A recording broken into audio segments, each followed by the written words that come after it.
Bueno, antes de darle lugar a las chicas, que bueno, van a estar acompañándonos en este segundo encuentro, les comento que este seminario es posible gracias al apoyo de mecenazgo, que nos permite llevar adelante este programa público dedicado especialmente a acercar el trabajo que hacemos en el archivo al público en general. Les vamos a pedir a todos y a todas que si tienen consultas las dejen en el chat de la plataforma, tanto de Zoom como de Facebook. Este encuentro se va a estar transmitiendo también a través del perfil público de Facebook, así que si se caen y bueno, como hubo muchísimos inscriptos, si se llegaran a caer de este enlace pueden retomar a través del enlace público de Facebook. Así que bueno, los voy a dejar con las chicas ahora, que van a hablar sobre el trabajo que hicieron en el archivo Carmen Valdés, pero antes me gustaría presentarlas. Voy a empezar con Romina Piris. Ella es estudiante avanzada de la licenciatura de Artes en Artes de la UBA. No sé si me están escuchando porque me dice que tengo mala conexión. Ahora se escucha bien, recién se cortó un poquito, pero ahora estamos bien. Bueno, retomo, estaba presentándote a vos, Romy. Ella es estudiante avanzada de la licenciatura en Artes de la UBA, es adscripta del Instituto de Teoría e Historia del Arte Julio Pairó. Se desempeña como asistente de biblioteca de archivos del Centro de Estudios Espigas, realiza trabajos relacionados al registro, inventario y catalogación de obra. Bueno, trabajó en el archivo de NOP, Teresio Fara, y en el taller Augusto y León Ferrari. Por su parte, Ana Raviña es profesora y licenciada en Artes Plásticas de la Universidad Nacional de La Plata, hizo la maestría en Curaduría en Artes Visuales de UNTREF, trabaja en proyectos relacionados con archivos personales, como el de Mirta Dermisache, Alejandro Puente y Luis Pasos. Ha coordinado espacios de arte, proyectos curatoriales, investigación de exposiciones y producción de catálogos de arte argentino y latinoamericano. Y por último, Milena, también plantel de Espigas, es licenciada y profesora en Artes de la UBA, cursa la maestría en Gestión Cultural de UDESA, trabaja en proyectos relacionados con archivos personales, bueno, el de Carmen Valdés, además del de Carmen Valdés, el de Romualdo y Faustino Brughetti, Ardenquín, y en catalogación de obras como la de Anselmo Piccoli, Cristina Schiavi. Bueno, también ha realizado investigación para curaduría de exposiciones y producción de catálogos de arte argentino y latinoamericano. Bueno, ahora sí, los dejo con las chicas, y bueno, les agradezco muchísimo nuevamente, les dejo un saludo y nos vemos más tarde. Bueno, perfecto. Muchas gracias, Luisa, por la presentación. Y antes de comenzar, nos gustaría agradecer al Centro de Estudios Espigas por invitarnos a formar parte del seminario y darnos la posibilidad de compartir el avance de nuestras investigaciones. Espera un segundito que necesito poder compartirte la presentación. Ahí estamos compartiendo. Perfecto. Perfecto, ahí vamos. Buenísimo. Les decía, me gustaría agradecer al Centro de Estudios Espigas por permitirnos formar parte de este seminario y compartir con todos ustedes parte de las investigaciones que venimos realizando tanto con Milena como con Ana desde hace un tiempo. Algunos de los lineamientos que vamos a presentar hoy ya lo publicamos, en realidad lo presentamos, ¿sí?, en ponencias que fueron publicadas en jornadas de archivos personales de mujeres y en jornadas sobre revistas, y también los lineamientos generales de las ideas que vamos a compartir hoy fueron condensados en un proyecto curatorial que al momento se encuentra en suspenso debido a la situación en la que nos encontramos. También queremos agradecerles a todas, todos y todes los presentes por el interés, y aprovecho esta breve introducción para pedirles disculpas por la calidad de muchas de las imágenes que vamos a ver el día de hoy. Muchas de ellas fueron el primer registro que nosotros tomamos de los documentos, y lamentablemente por el contexto excepcional en el que nos encontramos no pudimos repetirlas. Bueno, muy bien, ahora sí, damos comienzo. Para dar comienzo a la charla del día de hoy, que dimos por llamar Carmen Valdés, una historia de con mujeres, nos gustaría realizar una breve presentación de la figura de Carmen Valdés, tomando como punto de partida la frase que transcribimos en la imagen que ustedes pueden ver en la diapositiva. Esta frase fue escrita por la misma Valdés, en un diario personal de ella, Estos diarios personales son fuentes fundamentales para conocer la vida de Carmen, porque tienen un nivel de desarrollo bastante importante y de descripción minuciosa de su vida y de sus actividades en general. Y la frase dice: cuando leo todo lo que hice, entre trabajos para solucionar exposiciones, promover movimientos culturales, etcétera, etcétera, no puedo menos que preguntarme cuándo dormía. La multiplicidad de actividades a que ella refiere saltan a la vista al hacer un breve repaso por su vida. Carmen Valdés fue una periodista, coleccionista y gestora cultural argentina que va a iniciar su desarrollo profesional en 1939 como editora del Boletín de la Cámara de Comercio Argentino-Uruguaya de Buenos Aires. Va a ser una pieza fundamental para el desarrollo de la revista Saber Vivir y de la galería homónima, actividades en las que nos vamos a detener en profundidad cuando avancemos con la charla. También Valdés colaboró en el proceso de institucionalización del arte oriental en la Argentina. Hacia fines de la década del 40, formó parte de la fundación de la Sociedad de Amigos del Arte Oriental, más conocida como SADAO, y hacia la década del 60 colaboró activamente en la fundación del actual Museo Nacional de Arte Oriental, en donde se expusieron obras pertenecientes a su colección. En el catálogo de la primera exposición inaugural del museo, Carmen Valdés figura como organizadora de la exposición y también como propietaria de varias de las obras que se expusieron en esa ocasión. Su gestión cultural también incluyó la gestión de exposiciones. En 1948 va a viajar a Estados Unidos y va a llevar con ella una exposición de dibujos de artistas argentinos. Esta exposición incluyó 17 artistas, que todos eran colaboradores de la revista, entre los que podemos mencionar a Héctor Basaldúa, Raquel Forner, Antonio Berni, Mané Bernardo, entre otros. Esta exposición estuvo acompañada de retratos fotográficos de los artistas, y estos retratos fueron sacados por Grete Ster. La exposición se hizo en Washington específicamente, y viajó por los diferentes estados de Estados Unidos durante 2 años. En diciembre de 1961, Carmen va a viajar a Europa para establecer ciertos contactos con artistas y galerías de ese continente, y en ese viaje va a llevar con ella un conjunto de grabados que va a exponer en la ciudad de Barcelona. Las diversas actividades que realizó y que describimos muy bien y muy brevemente en las breves líneas que estuve desarrollando recién, nos invitan a pensarla como un personaje relevante en el ámbito artístico y cultural de la época, invisibilizado total o parcialmente por el relato canónico de la historia del arte argentino. Para comprender en profundidad la figura de Carmen Valdés, nos fue necesario revisar el contexto histórico.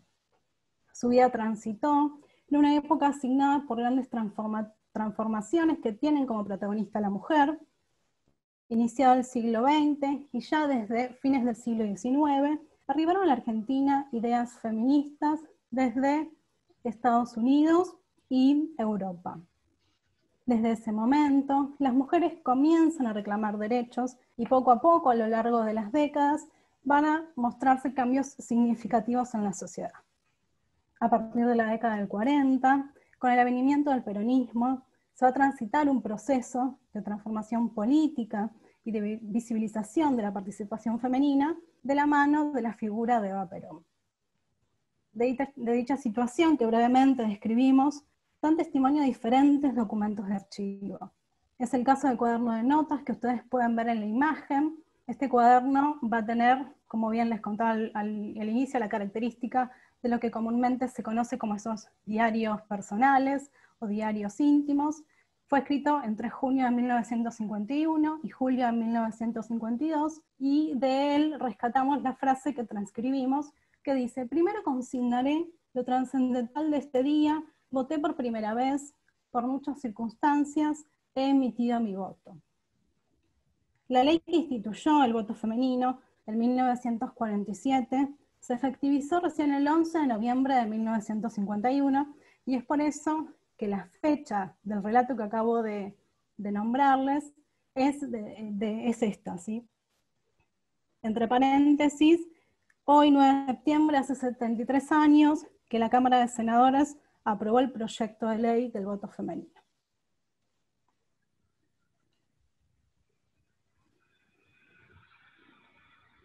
Antes de meternos de lleno en la figura de Valdés, vamos a desarrollar brevemente la historia archivística. El fondo va a llegar a la Fundación Espías en el 2004, gracias a las gestiones que realiza la escritora Elsie Krastin. Desde ese momento, desde 2004 hasta 2009, se va a realizar todo un proceso de identificación del material del fondo que va a tener, se va a condensar en la publicación La penosa manía de escribir, Ramón Gómez de la Serna, en la revista Saber Vivir. Este libro contiene textos críticos de Martín Greco y de Jerónimo Ledesma y fue editado por Patricia Artundo. El libro se publicó bajo el sello editorial de Fundación Espías.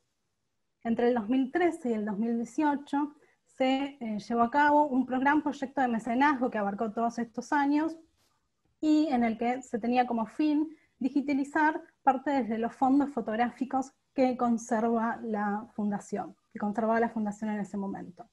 En este proyecto se digitalizaron aproximadamente más de 2.000 en realidad fotografías que integran el gran banco de imágenes que Carmen tenía dentro de su fondo personal. Desde el 2017, el fondo pasó a ser custodiado por el Centro de Estudios Espías y ese mismo año se presentó un proyecto de mecenazgo que contemplaba el procesamiento integral del archivo bajo criterios archivísticos. Este proyecto se aprueba y se lleva adelante entre los años 2018 y 2019, y en él se contempló la identificación, clasificación y ordenación integral del fondo, incluyendo las fotografías, y un inventario parcial.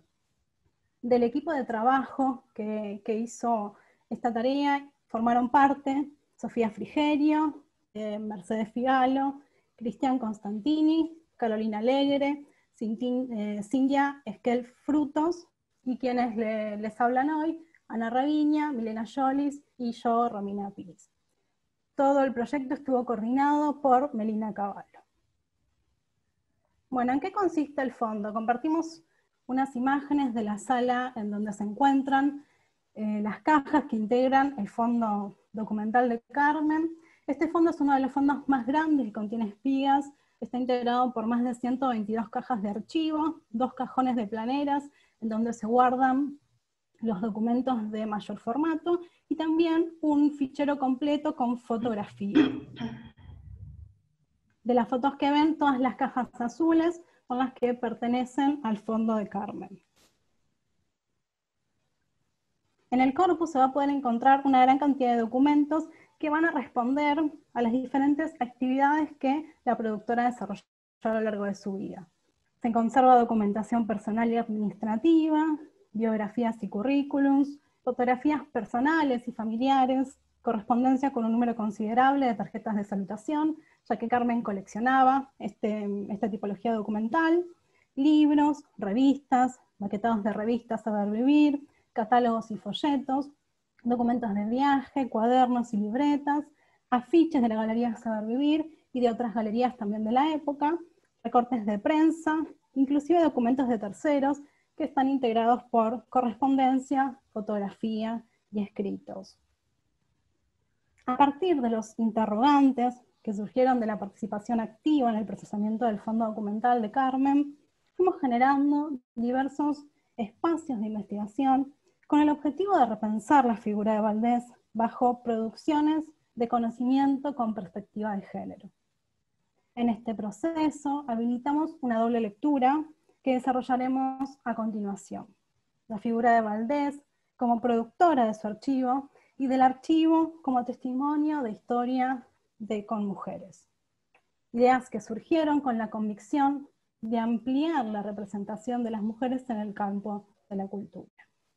A continuación le voy a dar la palabra a Ana, quien va a desarrollar el primer punto que acabo de mencionar.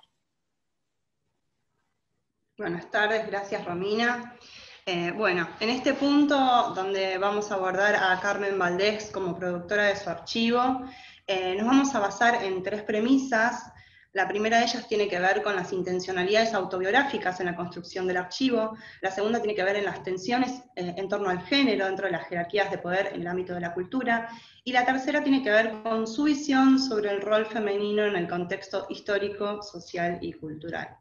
Sí nos parecía acertado en esta primera instancia entender y pronunciar la importancia que tiene la apertura y el rescate de archivos de mujeres, ya que no solo nos permiten reactivar estos relatos de vida y las trayectorias artísticas que hasta el momento muchas fueron marginalizadas y o escritas en clave masculina, sino que además entender que este crecimiento de investigaciones con mujeres que se fue habilitando en los últimos años, nos invitan a conocer nuevos recorridos historiográficos que nos incluyen y nos representan. Estas reconstrucciones nosotras creemos que parten no solo de una necesidad de cubrir una deuda con nuestro pasado, sino también de una necesidad de nuestro propio presente. Creemos que a partir de eso es que muchas veces se enmarcan, muchas veces no, creo que siempre se enmarcan dentro de lo que podemos llamar proyectos afectivos, que era un poco lo que mencionaba Georgina Glusman cuando contaba que terminaba dialogando entre sueños con estas artistas. En este sentido, también queríamos contarles que la verdad es que el Fondo de Carmen nos fue habilitando estos espacios de reflexión y de difusión que, como decían Romina, nos orientamos hacia la perspectiva de género y nos permitió ampliar y poner en tensión las referencias existentes sobre la vida de Carmen Valdés y recuperar todas esas historias de mujeres que habitan en su archivo, que muchas veces fueron invisibilizadas o soslayadas. Cuando comenzamos a investigar sobre la vida de Carmen y buscar bibliografía específica, encontramos referencia de ella en 2 publicaciones.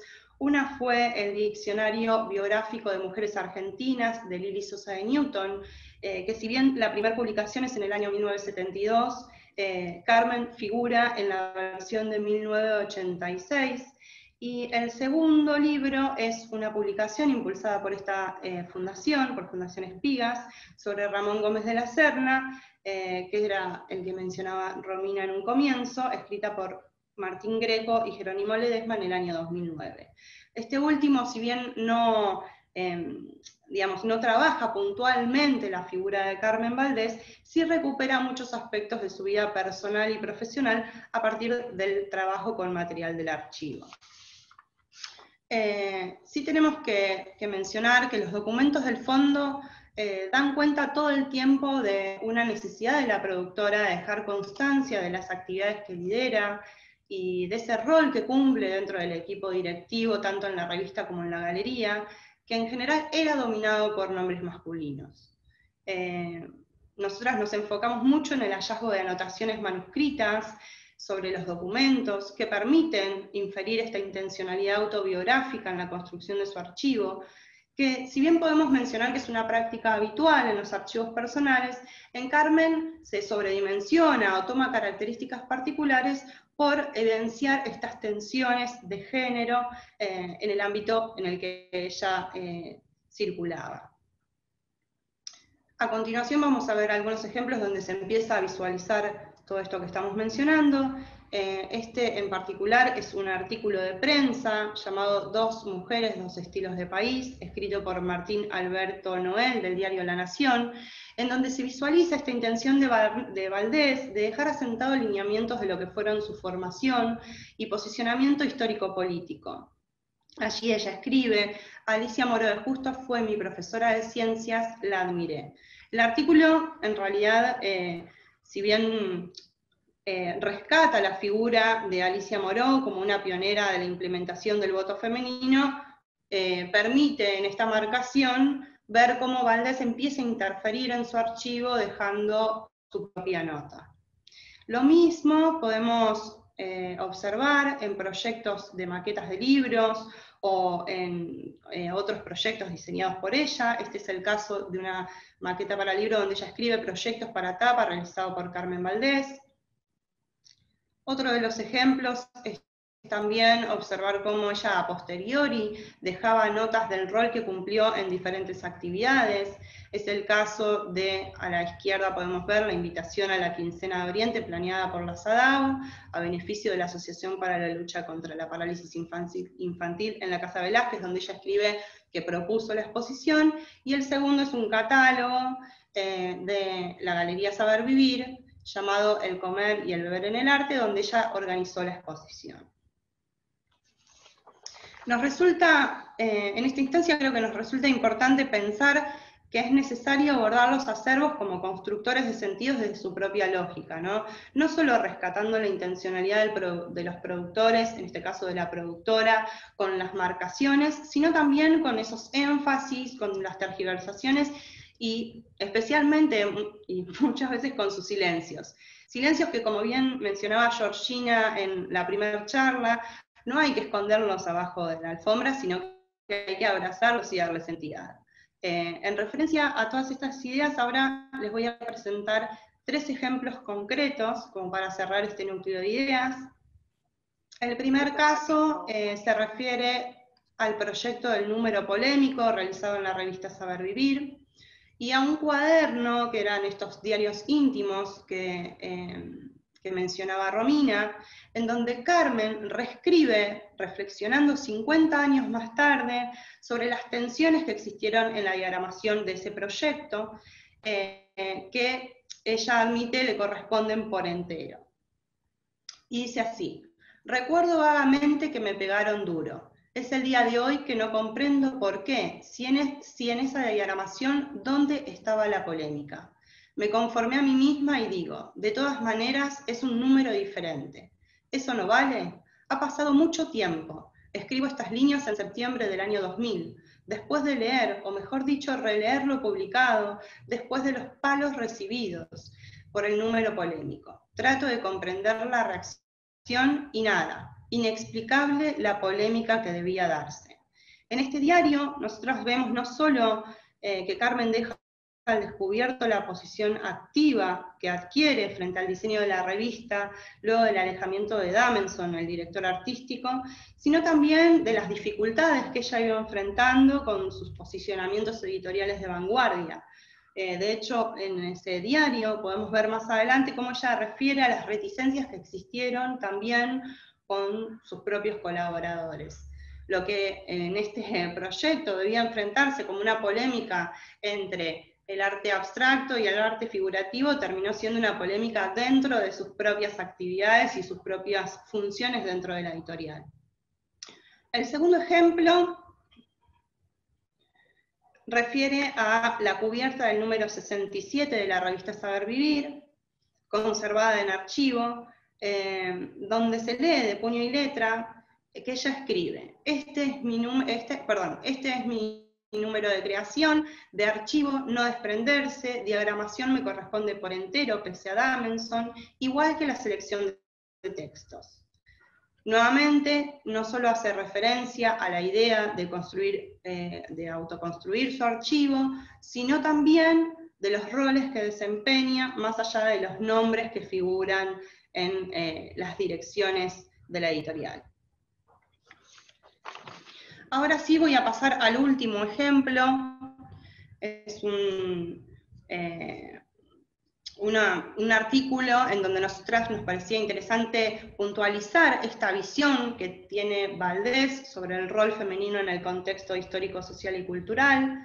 El artículo es de su propia autoría, se llama Divagaciones sobre la mujer y su futuro, fue publicado en la revista Saber Vivir en el año 1942, y reflexiona sobre los cambios en torno al lugar social de la mujer en el contexto bélico internacional y también en el contexto nacional que Romina desarrolló al principio de la charla.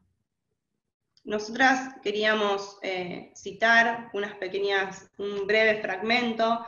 La verdad que el artículo es hermoso como para poder visitarlo, pero bueno, en esta instancia nosotras tomamos estas palabras que dicen lo siguiente: como consecuencia del momento actual, la mujer ha sido llamada a ocupar dentro de la sociedad un lugar de suma importancia. A fuerzas de una lucha intensa y a muy duras penas, fue logrando pizcas de lo que hoy ha obtenido. La situación en la que le coloca la guerra le permitirá conquistar derechos que aún no tiene y lograr entonces un puesto preponderante. No habrá posición de la que no pueda tomar parte con su pensamiento y su acción. Los derechos conquistados por la mujer de nuestro país corren parejos en cierto modo con las de las mujeres de otros países. Es después de ellas que surgen mujeres fuertes, batalladoras, capaces de arrasar con los inconvenientes de una época llena de trabas, mujeres que invaden el campo de las letras y que colaboran en política, después de cumplida la tarea en el momento álgido, en referencia a la guerra, ¿no? Su posición no debe ser de predominio, sino de colaboración, es decir, que hombres y mujeres están obligados a encauzar en un mismo sentido sus anhelos, la realización de un mundo mejor. Es interesante ver cómo este artículo también se ve reflejado el apoyo de sus contemporáneos en otros documentos del archivo. Entre ellos podemos citar esta carta enviada por Leonidas Barletta, director del Teatro del Pueblo, donde él mismo escribe que aprovecha esta oportunidad para felicitarla, también por su artículo sobre la mujer y su futuro, que no es precisamente una divagación, sino una concreta requisitoria sobre los inalienables derechos femeninos que las mujeres jóvenes deberían conocer. Cabe aclarar que estos espacios y roles desempeñados por Carmen no se constituían dentro de una participación activa dentro del movimiento feminista, pero sí marcan una toma de posición, no solo en sus escritos, sino también en la red de relaciones y gestión, y en el círculo íntimo de la que se rodeó, y evidencian no solo una actitud de confianza y fortaleza en sí misma, sino también en la percepción que ella tiene sobre otros grupos de mujeres con las que se vincula. Sí es interesante mencionar que en esta red, que luego va a hablar Milena, muchas de ellas fueron activistas de la época. Su archivo finalmente podemos concluir que visualiza la figura de una mujer que es independiente, que gestiona, que promociona, que todo el tiempo construye lazos y posibilidades de acción para interpelar este lugar de las mujeres, tanto en el ámbito artístico como cultural. Bueno, ahora le voy a pasar la palabra a Milena, que va a desarrollar con más profundidad estas redes hermosas de mujeres que fuimos visitando. Bueno, gracias Ana, buenas tardes. Esta parte de la charla la denominamos el archivo como testimonio de historia de con mujeres. Y lo que vamos a intentar mostrar son algunas de las redes de contacto que pudimos reconstruir, haciendo foco por una cuestión de tiempo en la relación de Valdés con Mané Bernardo, Virginia Klappenbach y Victorina Durán. Las actividades que desarrolló Valdés, primero en la revista Saber Vivir, y luego en la galería que llevó el mismo nombre, le permitieron entablar vínculos profesionales y de amistad con artistas, intelectuales y personajes de la cultura. La revista argentina Saber Vivir, de la cual estamos viendo una portada con obra de Gertrudis Chale en la diapositiva, se publicó entre 1940 y 1956. Este proyecto editorial estuvo bajo la dirección de José Izaguirre, junto a Carmen Valdés, que primero se desempeñó como secretaria general y luego pasó a ocupar el cargo de subdirectora. Cuando revisamos el comité editorial de la revista, encontramos que figuran personajes como el escritor español Álvaro de las Casas, que fue el director literario, y los catalanes que ya mencionamos, Juan Merlí y Andrés Dameson, que fueron sus directores artísticos. En la sección dedicada a la reseña de libros, participaba su amiga Nélida Ferrari, que firmaba bajo su seudónimo Juana de Iturbide. Es gracias a ella, a Juana de Iturbide, a la cual en 1939 inicia su profesión como editora en el boletín de la Cámara de Comercio Argentino-Uruguaya, que mencionábamos al principio de la charla, y es a través de ella también que entra en contacto con José de Izaguirre para comenzar a delinear el proyecto de Saber Vivir. Desde un principio, la revista se presentó como una revista de arte, literatura, gastronomía y cultura general. Estaba orientada a un público educado, pero no mostraba a primera vista un compromiso a nivel ideológico, pese a que varios de sus colaboradores participaban en proyectos paralelos que sí tenían una mayor implicancia política.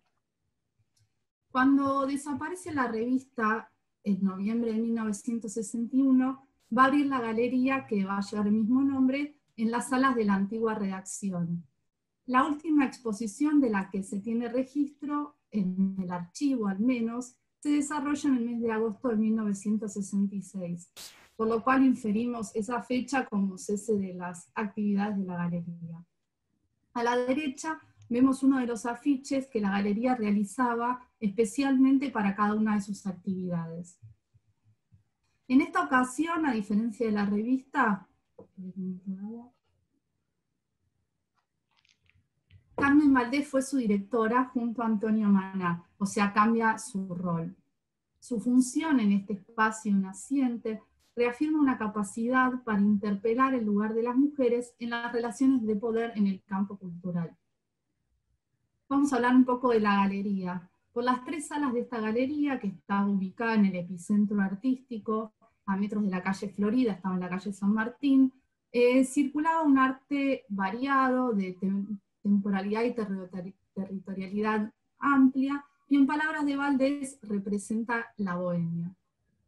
Desde este espacio, Valdés va a generar redes con embajadas, artistas contemporáneos nacionales e internacionales. Al igual que la revista Saber Vivir, la galería alberga un considerable número de artistas exiliados de la España franquista. Esto es importante señalarlo porque va a darle un perfil a un perfil determinado a estos proyectos. Y también establece relaciones con el Museo de Arte Moderno de Buenos Aires y con importantes críticos de la época, entre los que podemos mencionar a Romero Brest, Córdoba Iturburu, Ernesto Rodríguez y Osvaldo Sbanazzini. Y bueno, no es casual que sean en su mayoría hombres que ocupaban estos cargos y con los que se relacionan. En el marco de estos proyectos, entonces, que mencioné recién, se va a consolidar una importante red de relaciones con mujeres a las que llamamos de vanguardia. En esta diapositiva pusimos algunas fotografías de estas mujeres para visibilizar no solamente la magnitud en términos cuantitativos, sino también para dar a conocer a ustedes los rostros de estas mujeres que pocas o ninguna vez son mostrados. Y me voy a tomar un minutito para leer sus nombres y que podamos identificarlas.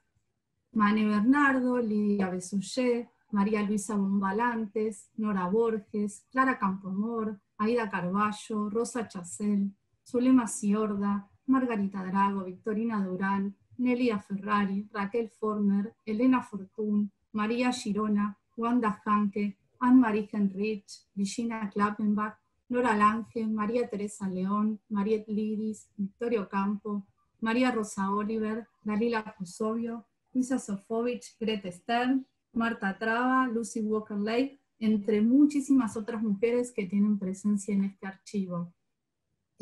Las nacionalidades de estas mujeres son múltiples, hay argentinas, pero también hay chilenas, españolas, brasileñas. Y lo mismo sucede con sus profesiones, hay escritoras, pintoras, escultoras, fotógrafas, una antropóloga, por nombrar algunos de los roles que desempeñaron de sus profesiones. Con la mayoría de estas mujeres se va a vincular a través de una relación profesional. Carmen Valdés les va a brindar un espacio en la revista primero y más tarde en la galería. Si caracterizamos las participaciones en la revista, podemos decir que fueron en algunos casos fijas, en otros esporádicas, y se dieron a través de reproducciones de fotografías, de obras, tanto en el interior como en las cubiertas. Otras publicaron ilustraciones para los artículos, fotografías de sus acciones y artículos de su autoría. La red de mujeres, entonces, que se visibiliza en las páginas de la revista y en el programa de exposiciones de la galería, tiene su correlato en la documentación conservada en el fondo. Incluso permite conocer proyectos inconclusos, como es el caso del libro de Wanda Hanke, Memorias de una exploradora, que la editorial Saber Vivir pretendía publicar, y bueno, queda el registro del proyecto en el archivo. Muchas de las mujeres que habían colaborado en la revista adquieren un lugar protagónico en la galería, a través de exposiciones individuales. Y por otra parte, nos parecería interesante mencionar que la colección de afiches, los recortes de prensa y los catálogos que están conservados en el fondo, contribuyen a imaginar y reconstruir las exposiciones de la galería ante una falta de registros fotográficos de las mismas. En las imágenes de la diapositiva seleccionamos una parte de la colección de afiches de la galería que se conservan, y a la derecha algunas de las portadas ilustradas con obras de mujeres, que no son muchas más que esas, o sea, dentro de la gran extensión que tuvo la revista, son unas poquitas dedicadas a obras de artistas mujeres, como es el caso de Nora Borges, Raquel Former o la tapa de Mariette Lewis. Detenernos en cada una de las relaciones que fuimos encontrando y que el fondo es testimonio con estas mujeres que les mostré hace un instante, haría muy larga la charla, por lo que decidimos, bueno, puntualizar en 3 vínculos específicos, como ya les habíamos adelantado, que para nosotras representan el espíritu de estas mujeres de la época que accionaron por fuera de los mandatos sociales establecidos. Bueno, ellas son Mané Bernardo, Virginia Klappenbach y Victorina Durán. Y ahora Romy va a presentarles la trayectoria de Mané. Bueno, muchas gracias, Mile. Y sí, les voy a hablar un poquito, espérenme un segundito que voy a acomodar. Ahí estamos, perfecto. Voy a hablar un poco de la relación que tuvo Mané, tanto con la revista como con la Galería Saber Vivir y con otros proyectos organizados por Carmen Valdés. Mané Bernardo fue una artista plástica, directora de teatro y titiritera, que se va a formar en la Escuela Manuel Belgrano y Prilidiano Pueyrredón, y también en la Universidad de La Plata, y en ambos lugares va a figurar como profesora de las disciplinas. Va a exponer sus obras en salones, en varios salones, entre los que nombramos salones hispanoamericanos, la Unión Panamericana de Washington, en la exposición 50 años de pintura argentina, que viajó por Perú, Chile y Ecuador, en exposiciones del sesquicentenario y de Río de Janeiro en 1961. También Mané va a formar parte de exposiciones individuales y colectivas que se realizaron durante la época en Argentina, y va a exponer en galerías de renombre en la época, como fueron la Galería Van Rien, la Galería Müller o los salones Peuser. También Mané va a ser un personaje importante para el desarrollo del teatro independiente en Argentina. En 1937 va a formar parte del grupo fundador del teatro experimental La Cortina, junto a María Rosa Oliver, Irene Lara y Alberto Valla. En 1944 va a fundar el Teatro Nacional de Títeres del Instituto Nacional de Estudios de Teatro, y en 1947 va a fundar y dirigir junto a su pareja Sara Bianchi su propio teatro, que es el Teatro Libre Argentino de Títeres, que luego va a ser llamado Títeres Mané Bernardo y Sara Bianchi, por ciertos conflictos que tuvieron en torno al concepto de libertad que llevaba el nombre original. En 1983 va a fundar el Museo Argentino del Títere, y luego de la muerte del artista, Sara Bianchi va a ser la que se va a encargar, ¿sí?, de gestionar este museo, y finalmente va a encontrar una sede precisa en 1996 en la casa natal del artista, que es en donde hoy se encuentra el museo en el barrio de San Telmo.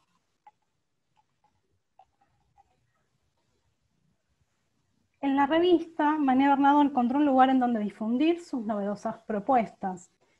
En ella va a publicar artículos sobre el teatro y los títeres, que eran 2 temáticas de sumo interés para ella. Sus exposiciones serán tenidas en cuenta dentro de la sección Memorándum, realizada por Nélida Ferrari, que, como ya dijimos, firmaba con el nombre de Juana de Iturbide. También su nombre va a tener lugar en las reseñas de exposiciones que Álvar Núñez realizaba y también publicaba asiduamente en la revista. Mané Bernardo va a participar también con ilustraciones en varias de las revistas Saber Vivir, compartimos en la imagen dos publicaciones de ilustraciones de Manet, la primera realizada para La Flor del Agua, en un artículo de Arturo Parazo, y en la parte central de la diapositiva van a ver un artículo en donde Manet hizo diferentes ilustraciones al natural, son retratos de personalidades que habían formado parte de un evento que había ocurrido en ese momento, y es por eso que se publica este pequeño artículo, un poco como excusa, podemos decir, porque es un artículo muy pequeñito, que incluso no tiene firma, es un artículo que inferimos que es de la editorial, un poco como excusa para publicar a doble página estos retratos que Manet había realizado. El teatro experimental, la cortina tuvo lugar en la revista, en el artículo que vemos del lado derecho de la imagen. Este artículo específicamente se va a dedicar a relevar o reseñar en realidad la exposición que se había hecho en ese momento en las tiendas Harold de estos bocetos de decorados que realizaron Mané Bernardo, Jorge Larco y Héctor Basaldúa. El artículo da cuenta de una necesidad, ¿sí?, de generar y de darle espacio en la revista también, al principio, en las primeras líneas, de darle un espacio en la revista a la historia del teatro experimental en la cortina. Lamentablemente no encontramos en la revista que haya tenido lugar este artículo, y si les interesa profundizar sobre la dirección de Mané Bernardo en el teatro experimental, les recomiendo un artículo de María Fuckelman, en donde desarrolla, ¿sí?, un poco las actividades y las diferentes direcciones artísticas de mujeres dentro tanto del teatro de la cortina como de diferentes teatros experimentales de la época.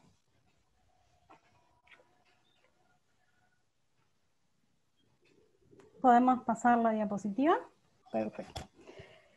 Manet también va a tener presencia en el fondo a partir de determinadas fotografías que encontramos y documentos compuestos, como el que vemos en la imagen. Este documento compuesto nos muestra fotografías de pinturas y esculturas de Mané Bernardo que fueron guardadas por Carmen dentro de este sobre con el nombre del artista, y también va a tener lugar ciertas fotografías de bocetos de decorados para teatros, que muchos de ellos van a tener en el dorso el sello que vemos en la imagen, que da cuenta que pertenecían originariamente al archivo Mané Bernardo. Esto nos habla de cierto intercambio entre ambas mujeres, que podría haber sido por un intercambio comercial, ya que la redacción de la revista Saber Vivir ocupaba estas fotografías para ilustrar las páginas de la revista, o puede ser simplemente con interés por parte de Manet de difundir las obras teatrales que ella dirigía.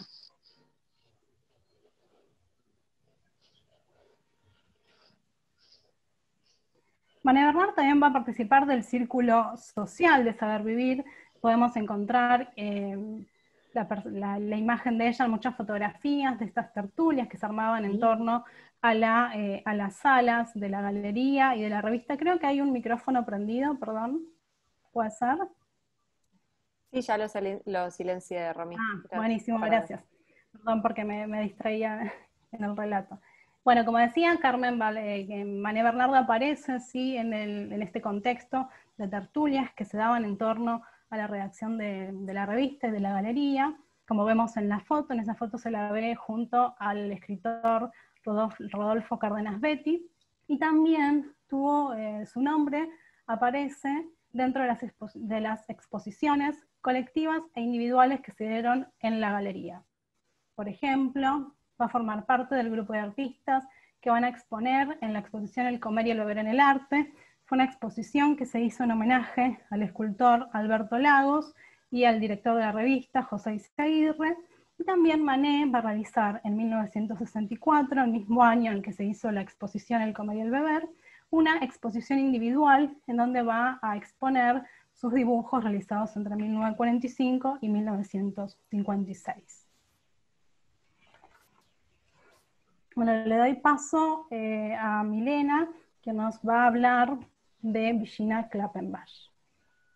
Gracias, Romy. Bueno, Virginia Klappenbach nació en Buenos Aires en 1904 y podemos decir que la figura de Virginia es multidisciplinaria. Fue bailarina, pintora, fue escenógrafa, coreógrafa y vestuarista. Su trayectoria se enlaza con nuestro recorrido y con la figura de Carmen Valdés, tanto en la revista como en la galería. Y el archivo es testimonio de estos cruces. Virginia perteneció a la alta sociedad porteña, fue bisnieta de Bartolomé Mitre, estudió danza clásica y pintura. Viajó tempranamente a Europa, donde estudió pintura en la Drawing Royal Society de Londres, con André Lot en París, y en la misma ciudad estudió técnicas corporales con Marie Kummer. En Buenos Aires se formó con los artistas Jorge Larco, Héctor Basalúa y Bruno Benier. Como bailarina y coreógrafa, Virginia fue la creadora de todos sus espectáculos. Podemos pensarla como una pionera de la danza moderna y de la performance en la Argentina. Si bien, bueno, cabe aclarar que este término que acabo de utilizar es posterior de performance. En 1940, José León Pagano, en El arte de los argentinos, se refirió a Virginia como un ejemplo vivo de la unidad de las artes. Dice Pagano: ella sola es todo el espectáculo, desde la selección de la música a la ideación de las maquetas escenográficas, al dibujo de figurines, a la distribución de tornos. Todo es obra suya, y luego su intervención como centro único del espectáculo mismo. El año pasado se realizó en la Galería Nora Fish una exposición con material fotográfico de Virginia. Por cierto, cabe aclarar que es una artista muy poco revisitada y esta exposición es una excepción. En el texto curatorial señalan, de forma muy pertinente para nosotras, que los términos de admiración utilizados por Pagano para referirse al artista hoy suenan ingenuamente patriarcales. En parte pensamos por el tono utilizado y fundamentalmente porque la entrada de Virginia está incluida en la sección titulada La contribución femenina, en el tomo 3 de Pagano. Por otra parte, nos parece interesante mencionar que, buscando referencias bibliográficas sobre Virginia, solo encontramos dos fuentes: esta inclusión de Pagano y la entrada en el diccionario biográfico de mujeres que Ana mencionó al principio de la charla. Retomando un poco la biografía, a finales de los 40, Virginia se aleja de la danza y desarrolla una carrera como escenógrafa y diseñadora de vestuario. A partir de ese momento participa en varias exposiciones de pintura y escenografía. Durante los 50 y 60 trabaja en producciones teatrales y como escenógrafa de moda en televisión.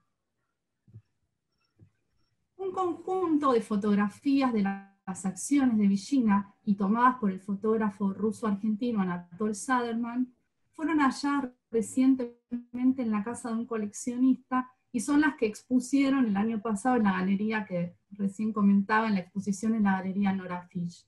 A partir de nuestro trabajo sobre el archivo y sobre la revista Saber Vivir, encontramos que algunas de esas fotografías que fueron expuestas y que permanecían inéditas habían sido publicadas en las páginas de la revista entre 1941 y 1942. Como podemos ver en esta imagen en pantalla, la fotografía de Saderman ilustra un artículo firmado por Valdés, acá se ve el cruce, en el que se refiere con mucho entusiasmo a las actuaciones de Virginia.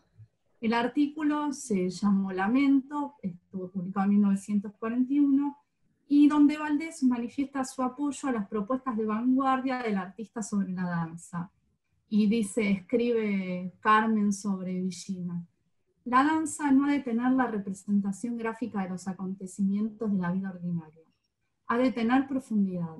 La pintura ha evolucionado y ha permitido la representación de lo abstracto. Debe pues admitirse que la danza deje de ser el espectáculo a que estamos acostumbrados y salga de su posición actual.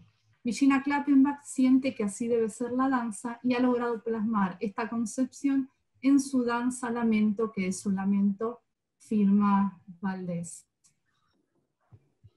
Al año siguiente, en octubre de 1942, nuevamente las acciones de Virginia aparecen reseñadas por Valdés e ilustradas con fotografías de Saderman. Como vemos en pantalla, acá el artículo Danza de Piedra y Tiempo, también escrito por Valdés. Acá continúa el artículo, y a la derecha lo que vemos es una de estas fotografías que recién mencionaba, que fueron expuestas, y es la misma, como vemos, que fue publicada en la revista en los 40.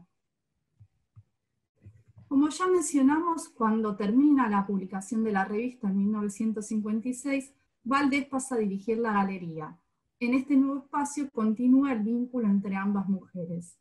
En los materiales de archivo se conserva un afiche de la exposición realizada en junio de 1964, que se llamó Escenografías y Trajes, que es el material este que estamos viendo a la izquierda, y también se conservan en el fondo artículos periodísticos que reseñan la muestra y dan cuenta de lo que en ese momento se presentó. Se mencionan decorados, modelos de trajes, maquetas, bocetos. Y esto nos parece importante porque estos documentos pasaron a ser uno de los pocos registros que se conservan de la obra visual de Virginia. Y ahora les doy la palabra a Ana, que va a presentar a otra de las mujeres del archivo. Gracias, Mile. Bueno, a mí me toca ahora contarles un poco sobre esta última artista polifacética de la cual estamos enamoradas, y ya dijimos que queremos viajar a Madrid para conocer su archivo, estamos enloquecidas. Ella es Victorina Durán. Como les dije, es una artista que desarrolló múltiples actividades, entre ellas fue escenógrafa, diseñadora de vestuario, docente, dramaturga, figurinista, periodista, escritora, fue también pintora dentro de la vanguardia del surrealismo de los años 20 y 30. Victorina venía de una familia tradicional, burguesa, culta. Sus padres tenían el abono, eran propietarios del abono número 1 del Teatro Colón. Su madre era bailarina de ese teatro, su padre era militar, y dentro de esta actividad de su madre, ya desde muy pequeña tiene como esa relación con el entre bambalinas, y desarrolla un gran afán por realizar una carrera dentro de la actuación. Esta actividad, bueno, fue rechazada por sus padres, y a partir de ello es que se inclina al estudio del dibujo y la pintura. Dentro de estos estudios, ella los completa en el año 1926 en la Real Academia de Bellas Artes de San Fernando de Madrid, y se convierte en la primer mujer española en ganar la cátedra de indumentaria y arte escenográfico. Esta carrera que desarrolló la lleva a conocer e intimar con personajes de la época como Salvador Dalí, Remedios Varo, Maruja Mayo, Rosa Chazelle, todos ellos parte asociados a este surrealismo, salvo Rosa Chazelle, que ella, si bien estudió unos años en la Real Academia Escultura, luego después abandonó, y se entrecruzan en otras actividades que ahora les voy a mencionar. Ese mismo año, en 1926, también funda, junto a otras mujeres intelectuales y artistas, muchas de ellas reunidas por María de Maeztu, María de Maeztu era una pedagoga y humanista española, fundan el Lyceum Club. El Lyceum Club era, o fue, la primera organización femenina laica creada con el objetivo de defender la igualdad y la plena incorporación de las mujeres, tanto a la educación como al trabajo. Era un lugar de encuentro excepcional, era aconfesional, apolítico, sin restricción de estado civil, sin restricción de orientación sexual, era para el momento realmente revolucionario. Y lo interesante es que en esta institución puede verse reflejado parte de esa red de mujeres que, exiliadas de esa España, de esa guerra civil española, van a tener contacto con Carmen Valdés. Entre ellas podemos mencionar a Clara Campoamor, a Elena Fortún, a María Teresa de León y, por supuesto, a Victorina Durán. Victorina, podemos decir que fue una feminista convencida que forjó múltiples espacios con mujeres. Entre ellas forjó lo que fue el Círculo Sáfico de Madrid, Ya luego, cuando está en plenitud de esta guerra en España, en 1937, es que se exilia a nuestro país, acompañando en primera instancia a Margarita Xilhú en su exilio a Uruguay, y luego es que viene a residir en Argentina. En diapositiva a nosotros nos pareció linda, es hermosa esta fotografía del archivo de Victorina, donde está con su pareja del momento, María Carmen Bernacchi, en una cubierta de una revista que es la que le condujo al exilio a nuestro país.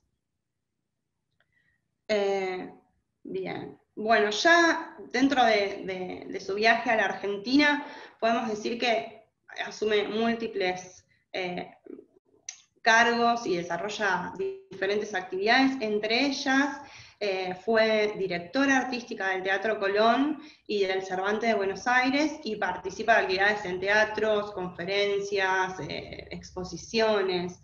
De hecho, hay una carpeta, dentro del fondo hay una carpeta dedicada a Victorina, con documentos en donde pudimos encontrar una nota que hace mención digamos, a estos trabajos que desarrolló en el Teatro Colón, donde dicen que en 1938 fue nombrada por la Municipalidad de la Ciudad de Buenos Aires como dibujante del teatro, organizando el archivo fotográfico y el gabinete escenográfico.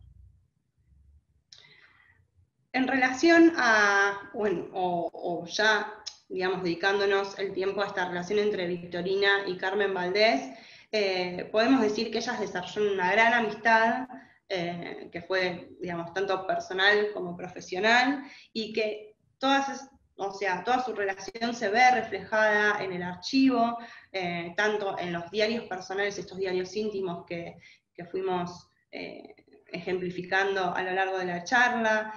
También se pueden rastrear cartas, fotografías de viajes que hicieron en común. Ellas hicieron un viaje muy grande por toda España. También, bueno, ahora les voy a contar de otro viaje que realizaron juntas a París. Y podemos decir que dentro de lo que fue la actividad en la revista, ella siempre publicó artículos relacionados tanto al teatro como a las culturas orientales, y publicó o ilustró parte de una portada de revista, que es la que vemos en el margen, en la diapositiva en la parte izquierda. Fue una de las pocas mujeres que pudo ilustrar con su obra esta publicación. La obra que vemos se llama Apuntes de Ballet. Y este es el viaje que yo hoy les mencionaba, que es el primer viaje que realiza Carmen a París en el año 1951, donde a través de diferentes documentos podemos inferir que ellas lo realizaron juntas. En este caso les estoy mostrando una publicación que realiza Carmen para la revista, que es una reseña titulada 3 semanas de París, panorámicas de las exposiciones, donde Carmen le dedica unos párrafos a la exposición de Victorina, a una exposición que realiza en la Galería Silvani. Y también a la vez encontramos otro artículo donde se menciona el regreso de ambas en el mismo barco, o sea que podemos seguir infiriendo esto de que el viaje lo planearon, lo completaron y lo llevaron a cabo juntas. En cuanto a este artículo, nos parecía lindo poder como nombrarles este pequeño fragmento que dice un poco sobre cómo Carmen iba enfrentando estas posibilidades que se le iban brindando en su carrera. Y dice lo siguiente: quienes como yo, después de mucho soñarlo, desearlo y volverlo a soñar, llega un buen día a París, cree y le cuesta salir de ello que el sueño continúa. La actividad intensa que se desarrolla a partir del mes de febrero hace que se desee estirar las horas, convertir las 24 que tiene el día en 48. 3 semanas parecieron años en contenido. Bueno, entonces podemos decir que Carmen y Victorina, en todas estas actividades que hacían en común, también compartieron un gran afán por lo que era el coleccionismo, todas las prácticas de coleccionismo, y también la promoción del arte oriental.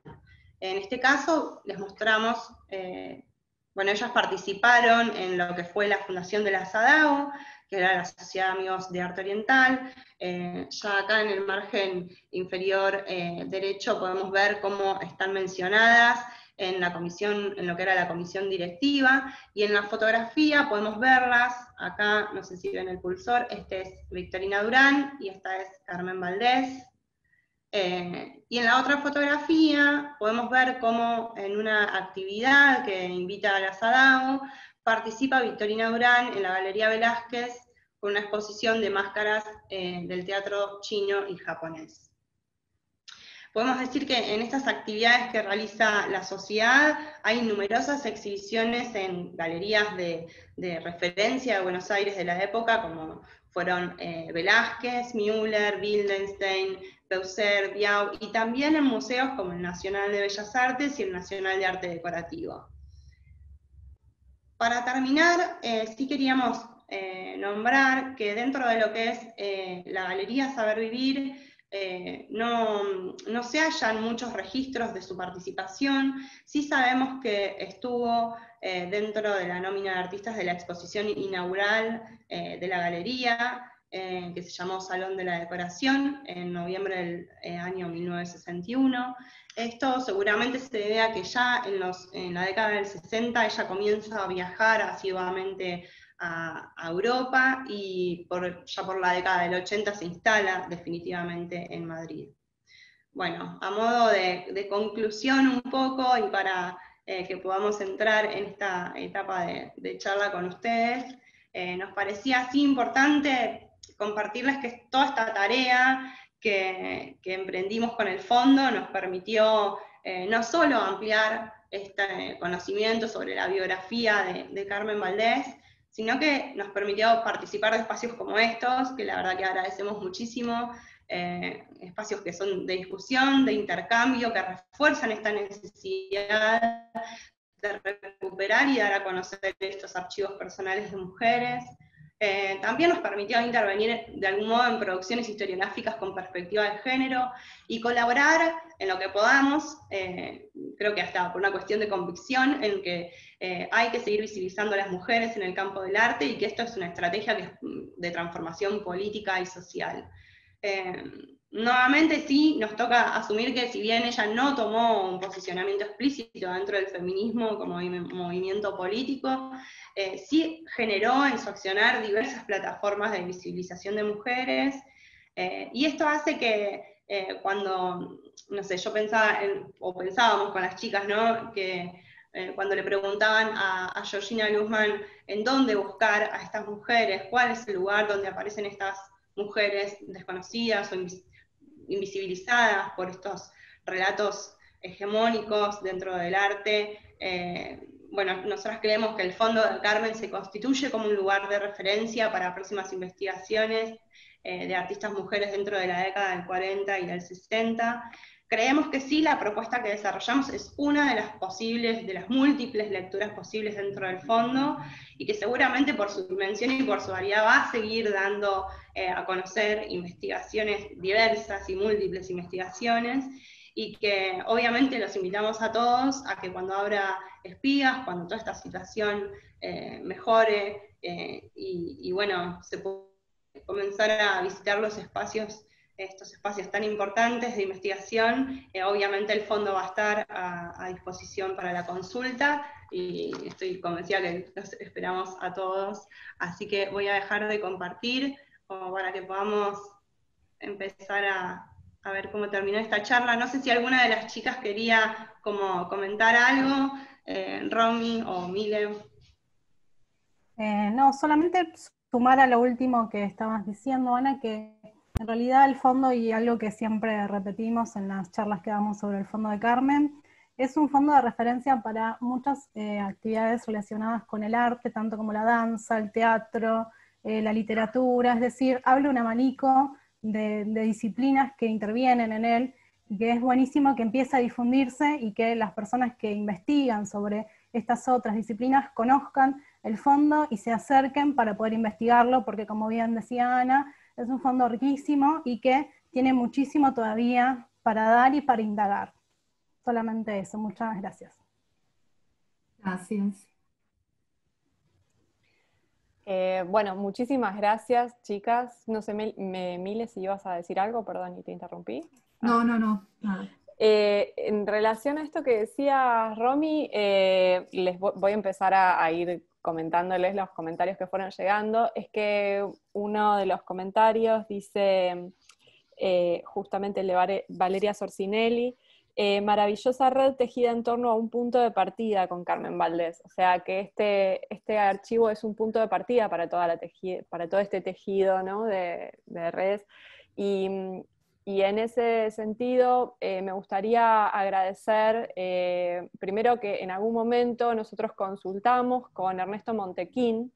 Hubo una entrevista, una visita donde él nos dio un panorama muy, muy vasto, muy completo, y pudimos hacerle muchísimas preguntas en relación a estas redes que iban más allá, ¿no?, del grupo, del grupo de la revista Saber Vivir, ¿no?, que era mucho más amplio.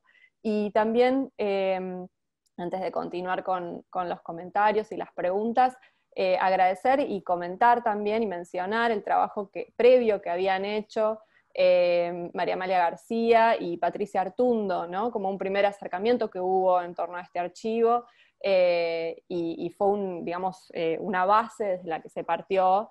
Y bueno, me parecía importante justamente en este contexto mencionarlas y mencionar este trabajo previo que se hizo, que fue fundamental para poder entrar en el archivo. No sé si querían comentar algo más en relación a esto. Si no, sí, en relación a esto último que decís, es como vos decís, la investigación que hizo Marita sobre Joan Merlí fue un eje fundamental que tuvimos en cuenta para poder acercarnos al archivo. La primera jornada que nos presentamos nos dio un pantallazo general. Lo mismo sucede con un artículo que escribió Cristina Rossi sobre el número polémico, que nos permitió entender cuáles eran los conflictos en torno a ese número. Es decir, hay mucha bibliografía que se escribió, por suerte, sobre la revista Saber Vivir, y que fueron la base para todo lo que estamos brindando hoy. Y también investigaciones sobre artistas mujeres. Por ejemplo, Paula Bertúa también tiene un artículo muy lindo sobre las participaciones femeninas en la revista Saber Vivir, que lo tuvimos muy presente al momento de comenzar a pensar estas redes, porque como bien decimos, es un trabajo que todavía está en proceso y que seguramente vamos a ir descubriendo muchas más de estas redes maravillosas que se fueron formando. Bueno, les comento, les voy a ir leyendo los comentarios que están llegando de las distintas redes. Y hay un comentario de Lulauman, una pregunta que dice, bueno, muy buena la presentación y maravilloso trabajo, chicas. Consulta, ¿dónde podemos leer algunas de las publicaciones que ya hicieron sobre el fondo y Carmen Valdés? Y si recuerdan, ¿cuáles artistas fueron los productores de las estampas que llevaron a Europa en el viaje de 1962? Me especificará. Si quieren, quieren que conteste yo. La primera pregunta era sobre, perdón, ¿me repetís la primera? Sí, ¿dónde podemos leer algunas de las publicaciones que ustedes ya hicieron sobre el fondo? Sí, el problema de nuestras publicaciones es que sí, que son papers, que los nuestros principalmente, que todavía están en proceso de publicación, ninguno de los dos se publicaron. Uno fue el que hicimos junto con Milena, para las jornadas de revistas que se dan en torno al Centro de Estudios Espías, y otra de las ponencias nos presentamos a las jornadas de historias y de archivos de mujeres y la importancia que tienen estos archivos que se da en el entorno a la Universidad del Centro. Todos estos están en proceso de publicación, así que cuando los tengamos, seguramente, bueno, los haremos circular por algún lado, en nuestras redes sociales seguramente, para poder acercarlos a los interesados y obviamente poder entablar una discusión, ¿no?, porque son totalmente abiertos a nuevas perspectivas de trabajo. Y en relación a las estampas de la exposición de 1961, en realidad es una exposición que todavía no tenemos demasiados datos, encontramos en diferentes artículos y bueno, investigando obviamente en las diferentes fuentes del archivo, pero al momento no encontramos muchos más datos sobre esa exposición específica, y bueno, es otro de los caminos que nos queda por recorrer. Buenísimo. Mónica Palone pregunta, ¿cuál fue el periodo de Victorina como directora artística del Colón, si hay datos, y del Cervantes, y si hay registros del tipo de trabajo que desarrolló? Bueno, la verdad es que nos matamos buscando esa información. Lo real es que dentro de este contexto de pandemia, los recursos para poder rastrear también se nos acortaron muchísimo. Ya te digo, mencionamos sí la nota esta en donde se registra el año que comienza en el Teatro Colón, pero no pudimos encontrar como fechas específicas más allá de esto. Todo lo que encontramos es como muy desde una mención general, pero no desde el documento específico como para dar fechas exactas.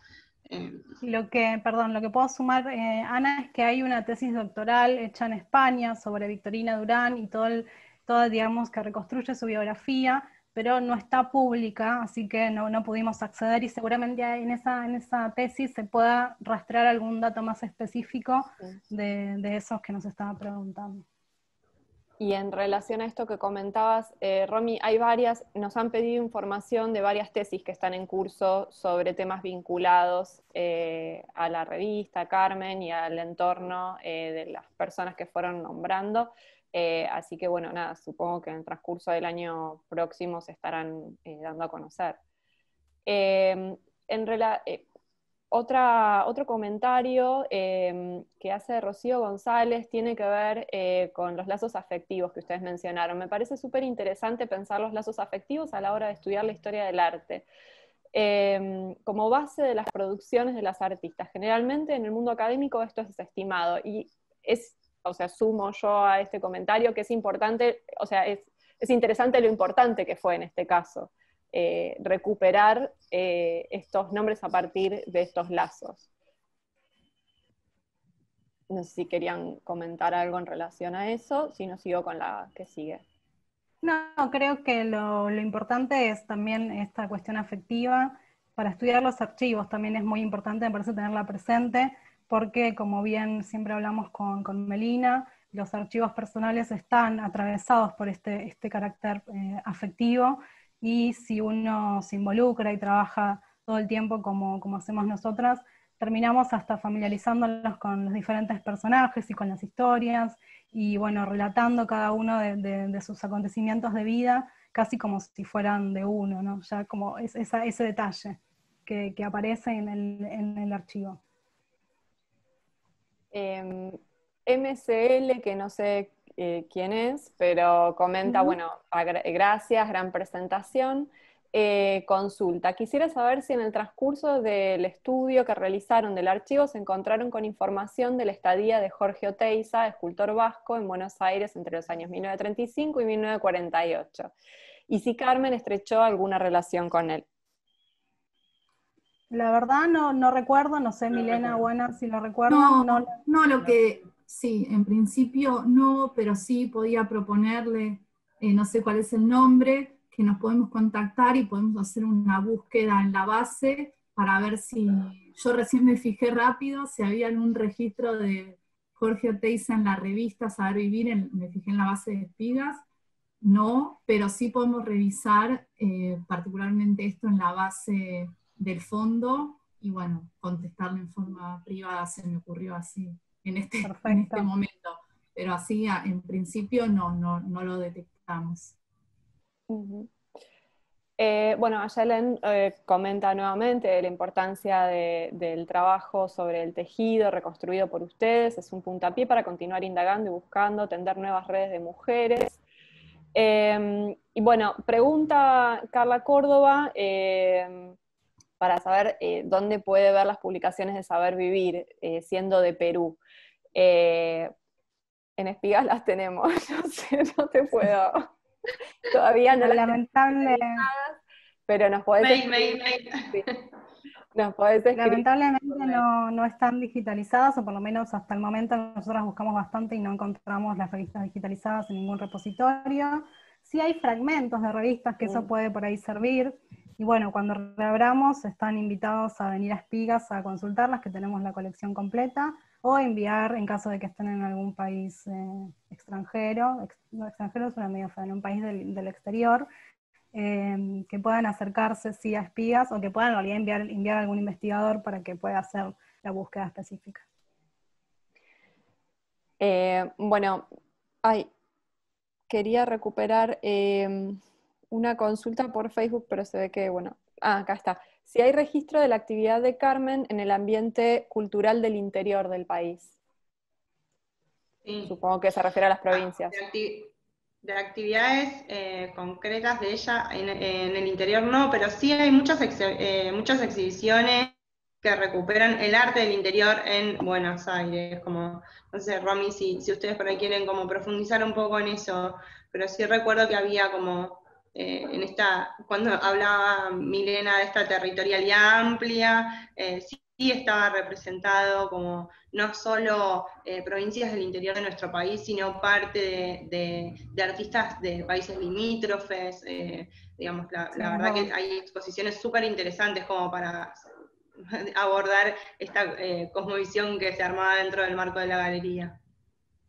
Nuevamente los invitamos a que nos escriban porque tenemos hecho una cronología de todas las exposiciones que se hicieron en la galería, así que cualquier dato que pueda servirles se los vamos a compartir, sin duda.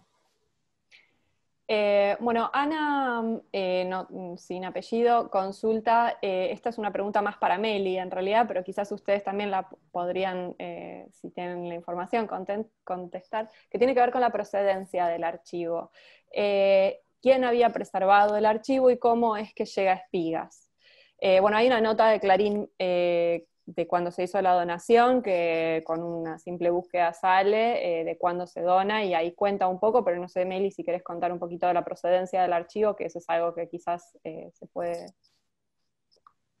Bueno, hola a todos y a todas. Creo que estuvo muy claro con la presentación que dio Romy al principio, que ella contó cómo fue toda la gestión en 2004, cuando el archivo se dona a Espigas, y como dice Luisa, no quiero como ocupar espacio, veo que hay un montón de preguntas, si quieren escríbanos un mail y avanzamos más en esa línea. Sí, lo que tenemos en cuenta es que esta conciencia de Carmen de archivar y de ser archivada de alguna manera, y algo que detectamos en particular con Romina cuando estábamos haciendo la clasificación del fondo, es que muchas anotaciones eran posteriores y parecía que ella en un momento se había sentado a registrar las cosas porque pensaba que en algún momento eso iba a estar en algún lugar y tenía que comunicarse de alguna manera con la persona que estuviera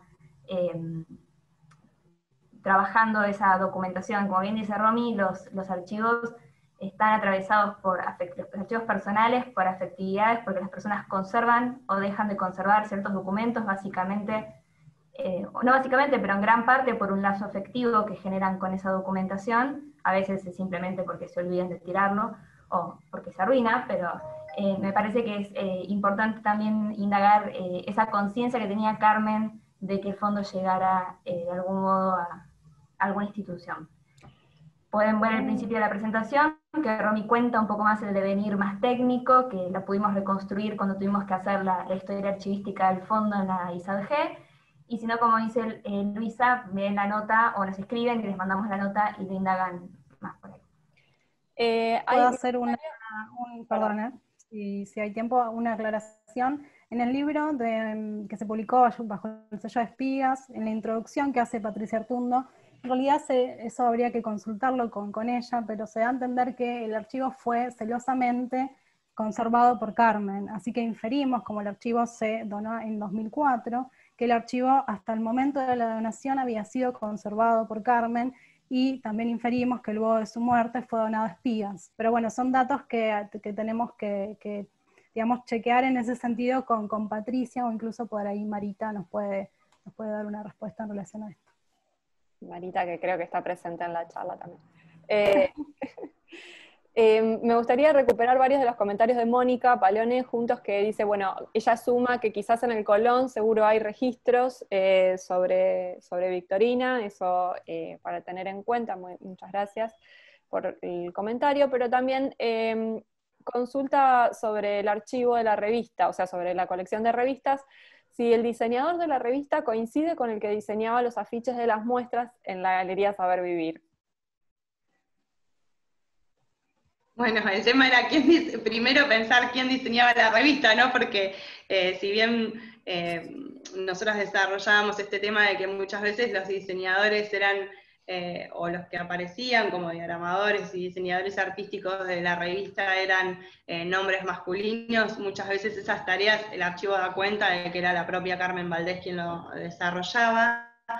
Y con respecto a los diseños de los afiches, también muchos de ellos eran desarrollados o por Carmen Valdés o por artistas, no sé si Romy vos, o Mile pueden como profundizar un poco como en quiénes, los nombres de los afiches de artistas que Sí, hayan... en realidad en este momento recuerdo que uno de los diseñadores de los afiches es, por ejemplo, Edgardo Jiménez, que figura como uno de los... También dimos un ejemplo de Nelly Polak, cuando mostramos las diapositivas. O sea que yo creo que es bastante heterogéneo el diseño de los afiches en la galería y que responde un poco a los artistas que estaban participando en ese momento. Y sí, también la intervención de Carmen, porque en el archivo hay bastantes bocetos, pruebas, además de los afiches mismos. Así que no se puede identificar un productor de los afiches. Sí, en la revista está más delimitado eso por la figura de Merlí Dameson, con una intervención de Valdés, más las ilustraciones que se realizaban por los distintos artistas, y en la galería el abanico se abre y ya son otros nombres los que aparecen, no la figura de Merlí Dameson. Eso Antonio Maná, que era el director de Saber Vivir, también firmó algunos de los afiches. Y otros, es interesante también pensar en esta producción manual, que tuvieron muchos de los primeros afiches, que incluso están realizados, mostramos algunas imágenes en la presentación, con fragmentos de la revista, de las tapas, de las hojas. Ella las reutilizó y formó muchos de los afiches que después hizo a posterior. En las propias revistas se hacían como collage para construir nuevos afiches dentro del concepto de galería. Sumo otra pregunta de Lucía, dice, bueno, continúa con la pregunta anterior de Ana y consulta si se sabe cómo Carmen había organizado su archivo, si había algún orden previo que se pudo reconocer o no. Esto, si quieren, le podemos dar la palabra a Meli. Sí, en realidad se identificaron en las cajas con las que llegó la donación ciertos nomenclados donde se indicaban los contenidos. Era un orden que nunca, digamos, no siempre se mantenía, era un orden que variaba en el tiempo. También lo que sucedía con Carmen es que ella contaba, y esto lo comentaron las chicas, con un gran banco de imágenes que lo usaba indistintamente para diferentes funciones, y que ese banco de imágenes iban como su estructura de organización iba variando con el tiempo. Como se hace desde la práctica archivística, y como indicó Romy al principio, hicimos identificación, hicimos clasificación como una cuestión, como una actividad lógica, intelectual, y lo que tiene que ver con ordenación, nos centramos principalmente en solamente digamos, modificar el orden de aquellas cosas que se podían ver afectadas físicamente por la forma en que estaban siendo almacenadas. Por ejemplo, los afiches que estaban plegados dentro de carpetas junto con recortes de diarios, que son papeles muy ácidos. Se deja un documento testigo, se traslada a otro espacio.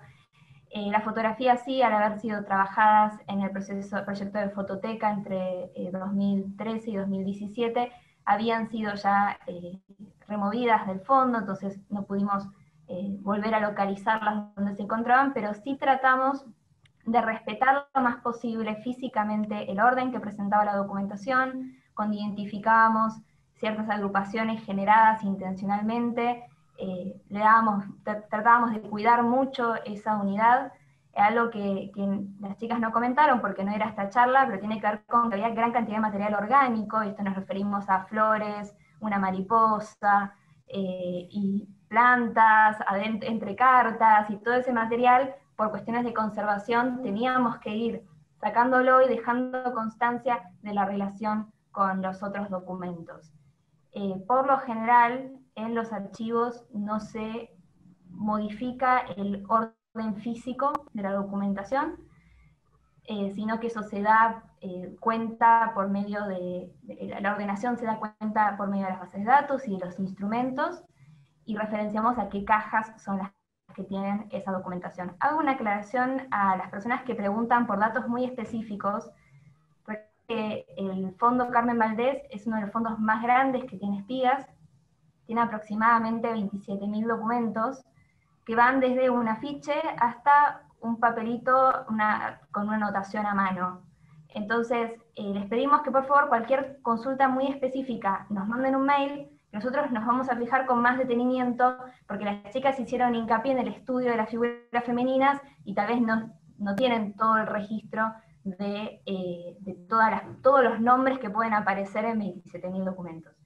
Pero bueno, básicamente en lo que es al orden, se trató de respetar el orden de ella en el cuadro de clasificación, de reflejarlo en la inmensidad de todas las cosas que hizo, y de cómo ella, como hacía todo, se cruzaba todo. De hecho, hubo un momento en el que dudamos si no contenía el fondo de la galería y el fondo de la revista, porque tenía tanta documentación de la revista y de la galería que dijimos, capaz, se quedó con el fondo. Después, bueno, sucedió que no, que con estas investigaciones nos dimos cuenta que era su rol dentro de estos espacios. Continúo con las preguntas, perdón, porque podemos seguir con este tema un montón de tiempo, pero voy a continuar porque todavía hay bastantes comentarios. Laura nos pregunta si se pudo investigar algo en el INET y en el Cervantes, si se consultaron algunos de esos archivos. Nosotras, en realidad, para la exposición solo nos centramos en lo que tenía Carmen en su archivo, porque era un poco la idea del trabajo y de la exposición que pensamos para el día de hoy, pero obviamente, como decimos, nos falta mucho camino por recorrer, y estos lugares que nos están refiriendo son lugares que ya están resonando en nuestra cabeza para, bueno, cuando pase todo esto, ir y, bueno, ampliar nuestras investigaciones, profundizar. Como bien les digo, hay trabajos ya escritos que nos faltan relevar porque, bueno, no están accesibles debido a la situación en la que nos encontramos. Buenísimo. Mónica se refería, Anita, Ana, en relación a los afiches de la... Yo soy Anita, está bien. En relación a los afiches Empecé de vuelta porque me dijiste, no escuché. Que Mónica consultaba en relación a los afiches de las muestras de la galería. Era como específicamente en relación a esto. Y bueno, nada, después suma que en las revistas está indicado a veces el diseñador. Sí, bueno, en el caso de Saber Vivir, no sé si ese dato...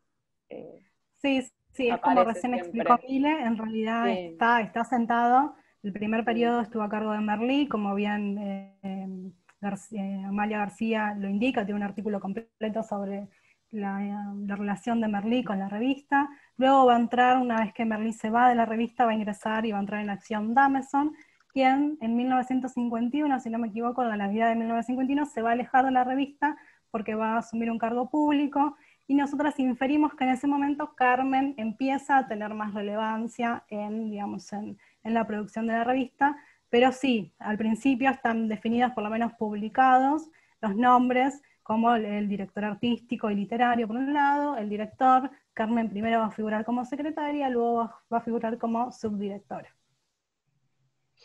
Pero bueno, igual la pregunta era como más dedicada a la parte de los afiches de galería. Sí.